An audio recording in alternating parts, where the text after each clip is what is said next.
भंडारा जिल्ह्यातील पवनी येथे देहविक्रीच्या व्यवसायात लिप्त असलेल्या तरुणास भंडारा गुन्हे शाखेच्या कर्तव्यदक्ष पथकाने जेरबंद केल्याची घटना 1 जून रोजी सायंकाळी 5 वाजताच्या सुमारास उघडकीस आली आहे। प्राप्त माहितीनुसार पवनी येथील विराज बारमधील बंद खोलीत देहविक्रीचा व्यवसाय चालत असल्याची गुप्त माहिती भंडारा गुन्हे शाखेच्या पथकाला मिळाली।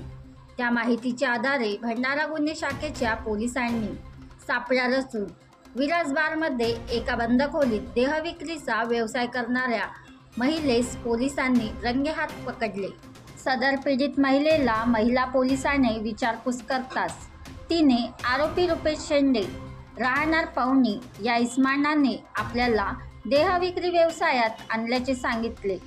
आरोपी रुपेश शेंडे याची झडती घेतली असता पोलिसांना लव गोल्ड कंपनीचे निरोधचे पॉकेट व रोख रक्कम सहित 5140 रुपये किमतीचा मुद्देमाल मिळाला।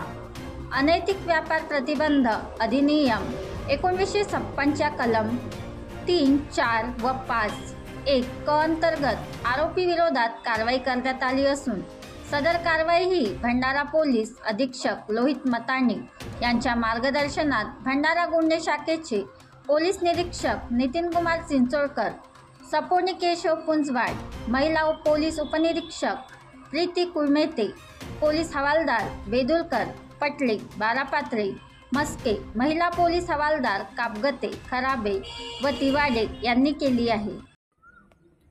बनवा व्हिडिओ, पाठवा व्हिडिओ, आम्ही तुमच्या न्याय हक्कासाठी लढा देऊ।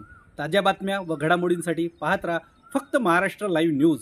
आजच आमच्या चॅनलला सबस्क्राईब करा, शेअर करा, कमेंट करा आणि हो, बेल आयकॉन दबायला विसरू नका। जय महाराष्ट्र।